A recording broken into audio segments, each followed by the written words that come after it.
आज हम गणतंत्र दिवस की 60वीं वर्षगांठ मना रहे हैं। चारों ओर खुशी और उत्साह का माहौल है। झंडा फहराने वाले नेताओं के चेहरे खिले हुए हैं, लेकिन इस उत्साह पर लेखक और कलाकारों ने सवाल भी उठाए हैं।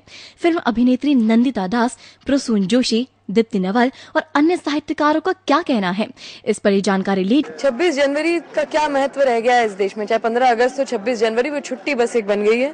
15 अगस्त को तो लाल झंडा, 26 जनवरी का तो असली महत्व अगर आप आज रास्ते में जाके लोगों से पूछे तो गणतंत्र क्या अलग है वो भी नहीं पता होगा। तो मेरे ख्याल से ये तो हमारे अंदर सोचने की बात है कि सिर्फ नेशनलिज्म, इंडिया को ऐसा होना चाहिए, इंडिया को वैसा होना चाहिए, उससे नहीं होगा।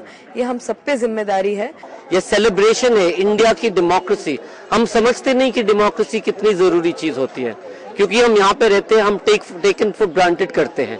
कहीं और जाओ, कहीं और देश में जाओ, वेस्ट में भी या ईस्ट में भी, मैं जब वापस आता हूँ, मैं 20 दिन घूमता रहता हूँ बाहर। जब मैं वापस आता हूँ मैं प्रार्थना करता हूँ कि हमारा देश ऐसे ही रहे।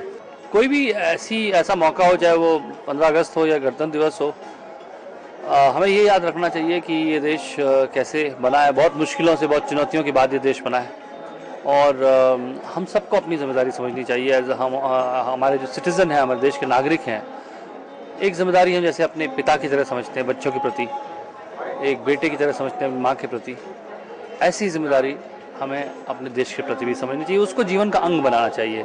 हम आपस में बने रहें, हम एक रहें, हमारा यही फर्ज है।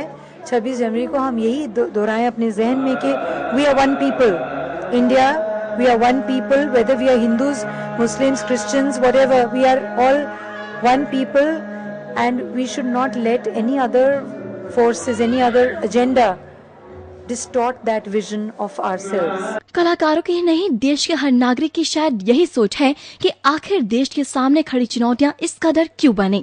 आतंकवाद, बेरोजगारी, लिंगानुपात में अंतर, जातीय हिंसा और सांप्रदायिकता हमारे सामने चुनौती है। इन चुनौतियों से मुकाबला तभी संभव है जब वादे नहीं, निपटने के लिए मजबूत इरादे हों, और तभी सही मायने में इन पर्वों का महत्व होगा और शहीदों को सच्ची श्रद्धांजलि मिलेगी।